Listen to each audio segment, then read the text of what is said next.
Hi everybody, this might be an unpopular opinion, but I believe that this skill, I believe that this practice, whatever you want to call it, is something that human beings as a species and collective need to be doing every day, because animals can't do this. Other living beings don't even have this ability. We have the ability, however, sometimes we just go on autopilot, most of the time. Because, have you heard before, I'm sure you have, that you think the same thoughts that you thought yesterday? Sometimes you get exposed to a new environment or new ideas, and that creates some breakthroughs. But primarily what you're telling yourself and the way you respond to yourself is the same. But we can make intervention. We can interrupt patterns. It's all about patterns. Something that I've heard a lot from just different experts in the psychology field, in the trauma space, in the healing space is it really you, or is it a pattern? Whenever someone says like, that's not me, I'm not that type of person, or I'm not that way, or I am this way, that's just the way I am, is that you, or is it a pattern that's not a bad behavior? It's not a bad habit. It might be an unwanted habit, but it's definitely a protective mechanism that was developed, a survival strategy, a coping tactic. It's one of those things. So first steps first is, we can't really spend any more seconds of this life saying, what's wrong with me? Why did I do that again? Why can't I ever get a hold of this? It's got to stop, because that's the first step, because you there's nothing wrong with you when you developed whatever habits you developed out of a way to survive. And if you're not sure what I mean by survive, let's chat later and I can send you more stuff. But really and truly, when you were 1 year old, 5 years old, 13 years old, whatever it was, like, stuff is always happening to us. Nobody really has an easy life. And we just develop ways, because humans have needs and they need to feel like they're part of the tribe. So when we don't feel part of the tribe, we do things, we change things, because one person said one thing where we felt rejection or not accepted. So we developed this way of being. Most importantly, we developed a belief about life, or a belief about us. And that's what's running the show. But that's not necessarily true of reality. That's a sunglasses lens that you're wearing, just like a fish is walking in the water. And sometimes we forget that. And so, why do I tell you all that? To lead you to what is the most important thing that you should be doing every day.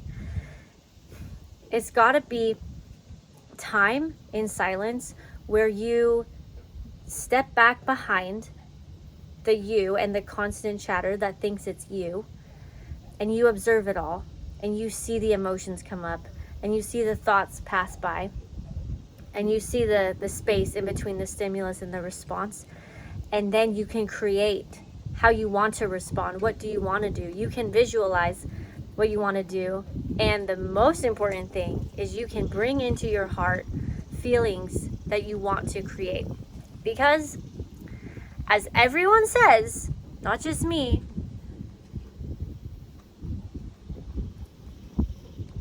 your feelings have very little to do with the circumstances. Nobody can make you angry without your consent. There's 1,000 quotes about it, because it's true, because it's about responsibility, and that's ultimate responsibility. There's a level of responsibility that's like, okay, make your bed. Okay, did you follow up with the appointment? That's a responsibility level. And then there's another level of responsibility that's like, oh wow, this person didn't respond how I wish they responded. This person didn't invite me. This person didn't do what they said they were gonna do. And I am still responsible for my feelings and how I respond to my feelings, and how I respond going forward. Did you notice that I did not say, let everything happen and keep a smile on your face? No, you have to allow the emotion. But what I said was how you respond to the emotion. Because what 99% of the people do is they become overcome with the emotion, and then that drives them the rest of the day. You're at a work party, you're at work, you're in traffic, someone does something, you feel anger. That anger is now taking the control panel and going and going and going, instead of you being an open space for that. So, daily, multiple times a day, but at least daily, do it for yourself. because the nervous system likes repetition. And this is how you start to build trust with yourself.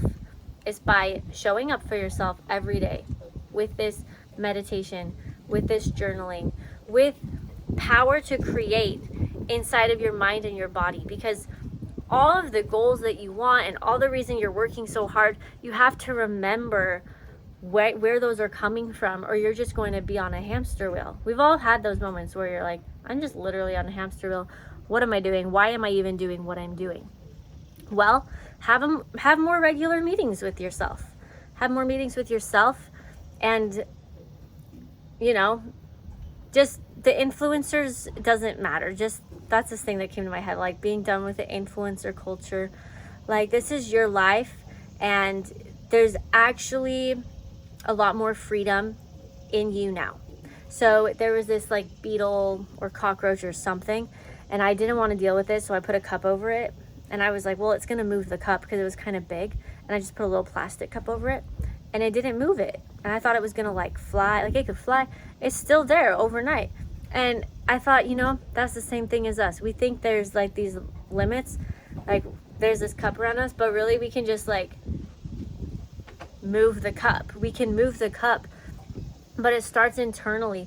And so what I want you to do is practice saying like, okay, I want to believe what this could be like, because it's so much easier to be addicted to your limitations. It's so much easier. It's so easy.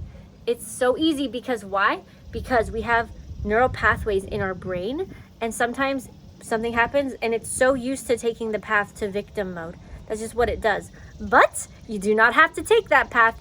You can change it. You go to a party, you say, I'm always the type of person who eats this. I always do. I always have to have this, or I always have to have more, and whatever. That's just a neural pathway. You can change it. If you believe you can't change it, that is from Satan. He loves you to be miserable. He loves it. He loves it. That's a great strategy he has. Distracting you, making evil things look good. That's what he does. It's called wolves in sheep's clothing. Leaders who are proclaiming that they have the key to everything, but they're not following any type of commandment. They're not being diligent to anything. But they look like they have it all. But they look like it. But we don't know what anybody else is feeling or experiencing internal world. But cut out the middleman, and it goes between you and God, because you have a direct connection to God. You have a direct connection to God, to the Holy Spirit. You can feel it now. You can pray always, because he's not, this is the thing, God never goes like this. God never is like, hold on, I'm out of town, I'll get back to you in a week. He doesn't do that. God never goes like this. He never goes, I'm sorry, I didn't see your text, I was busy, or like I was overwhelmed with all of my other children. He doesn't do that. He's present always, always, always, always. And have that faith, have that trust, have that hope. You want to have stronger faith. You want to have it, and it's okay to rely on other people's faith when yours is weak. It's okay. It's actually good to do that, because sometimes that's all you can do. And so every day you must do it as much as you brush your teeth, because you cannot abandon yourself, because what you need is presence. What you want is presence, right? And so you have to give that to yourself. And that's what I love so much about mindfulness. And whenever I stick to it, not everything around me goes better, but Wayne Dyer says, when you change the way you look at things, the things you look at change. So on one hand it seems like, wow, my whole life changed when I started doing it. But at the same time, nothing changed.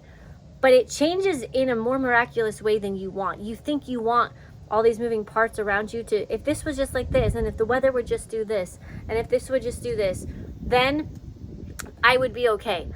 But Michael Singer always talks about that. He's like, that's setting yourself up for so much unhappiness. If every person has to behave how you want them to behave, and the weather, this earth has to behave how you want it to behave for you to feel good, That's like less than 1% likelihood, right? So